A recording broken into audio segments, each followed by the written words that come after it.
Bapak Ibu rahimakumullah, kita tahu melalui berita tentang perjuangan Palestina yang sekarang ini sudah banyak korban jiwa anak-anak, ibu-ibu dan juga masyarakat. Puluhan ribu jumlahnya. Mereka semuanya mudah-mudahan syahid di jalan Allah. Bapak Ibu rahimakumullah, kira-kira apa yang mereka pertahankan Bapak Ibu? Mau mempertahankan hidup yang susah seperti itu, kira-kira apa yang mereka perjuangkan?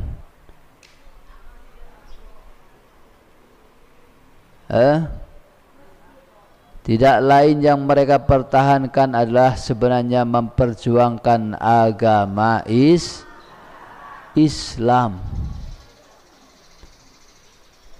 Jadi kita diutus ke dunia ini adalah untuk agama ini.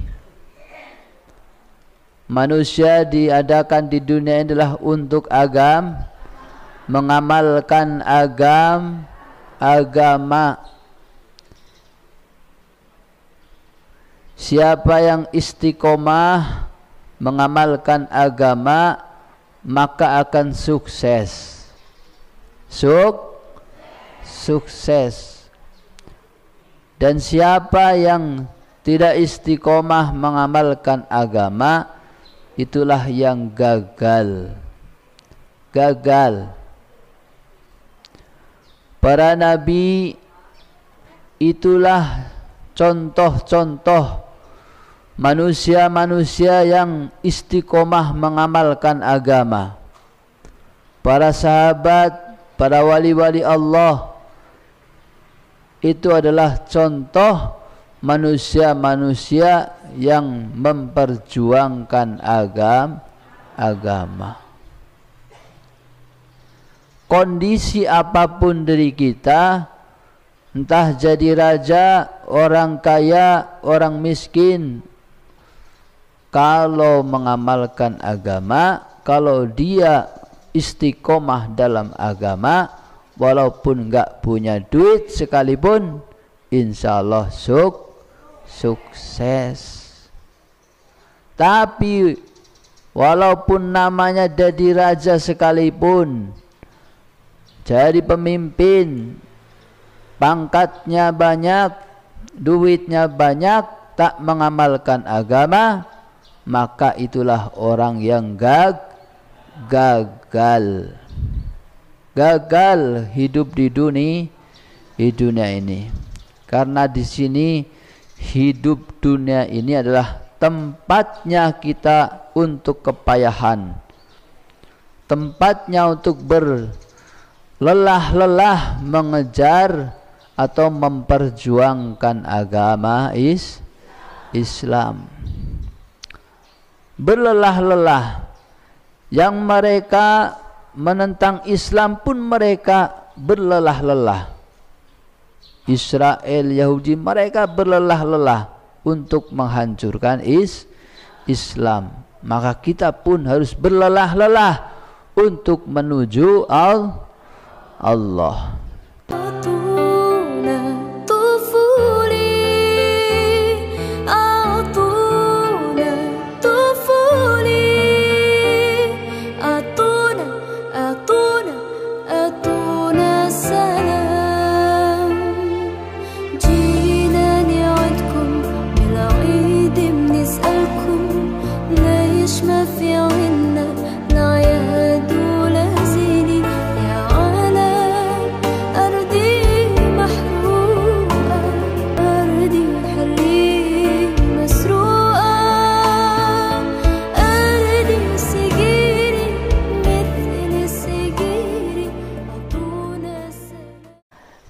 Istighfar, Nabi mencontohkan di dalam seharinya.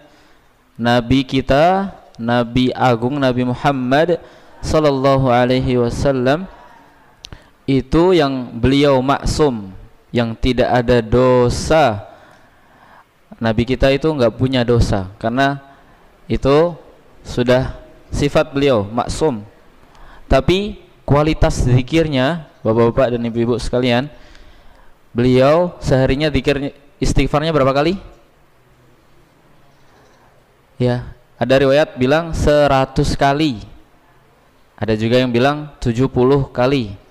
Itu kualitas Nabi kita yang tidak ada dosa, yang bersih dari yang namanya dosa dalam diri beliau.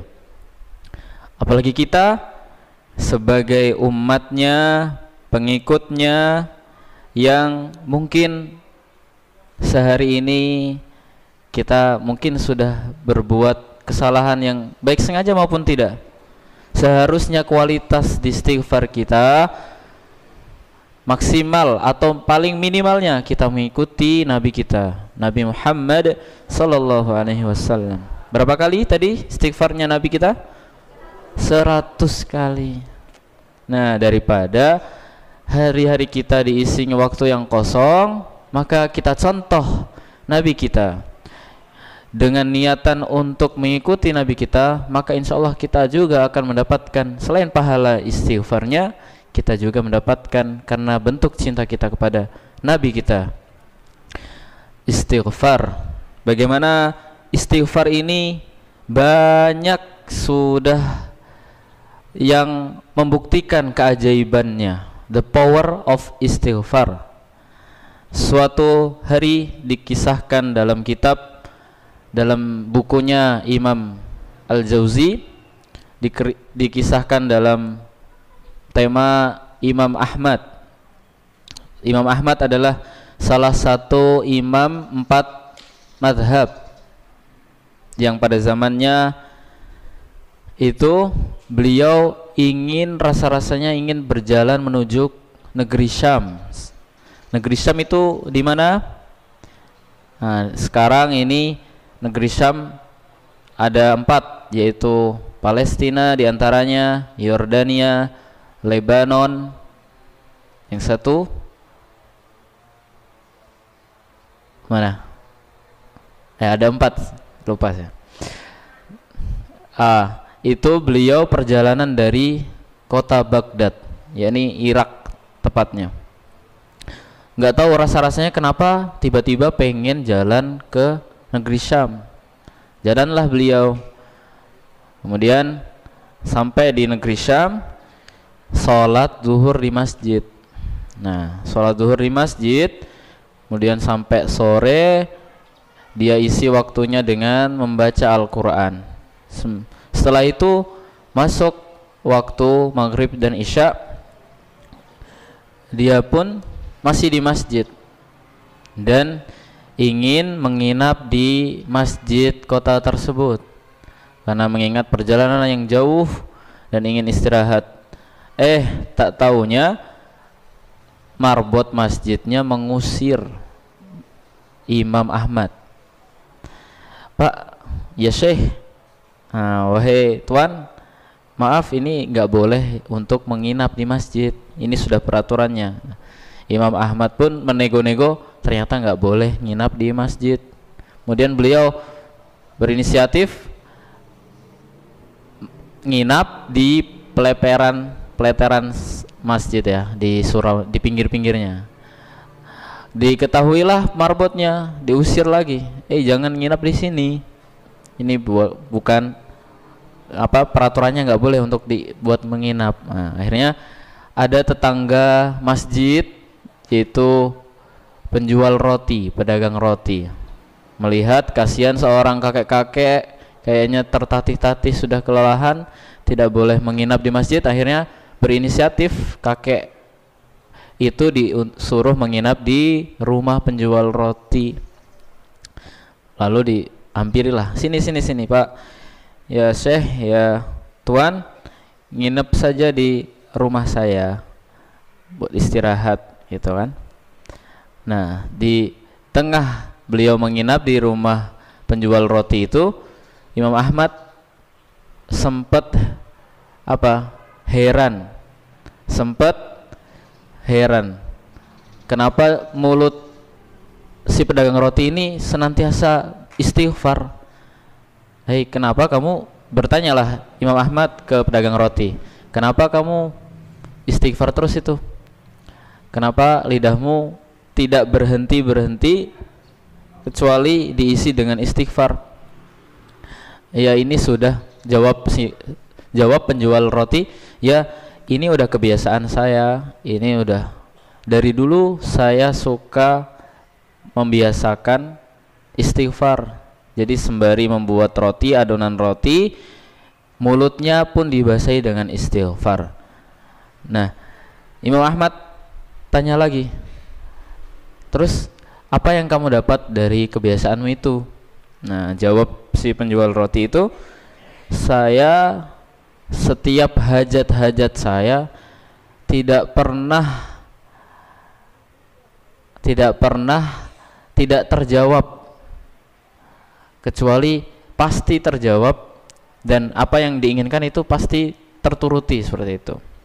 Nah, Imam Ahmad bertanya, apa hajatmu yang belum kamu terlaksana nih? Ya, penjual roti menjawab lagi, ya sedari dulu saya ingin ketemu imam besar Imam Ahmad. Wah, lalu Imam Ahmad pun menjawab, lah berarti ini sejauh tadi ya, perjalanan dari kota Baghdad menuju Syam ini yang perjalanannya itu tanpa tujuan, berarti yang mengarahkan ini adalah istighfarmu, saya menuju ke sini. Dan diusirnya saya dari masjid tadi itu karena istighfarmu, sehingga saya menuju istirahat ke rumahmu. Berarti Masya Allah, dari sekian hajat yang diinginkan penjual roti, dengan istighfarnya, kekuatan istighfar tadi, Allah sampaikan, Allah laksanakan. Jadi mereka penjual roti itu dapat, dan satu hajat yang belum dipenuhi, yaitu ketemu imam besar saat itu, Imam Ahmad, dan Allah kabulkan saat itu pula. Masya Allah, itu diantara kisah-kisah ajaibnya istighfar.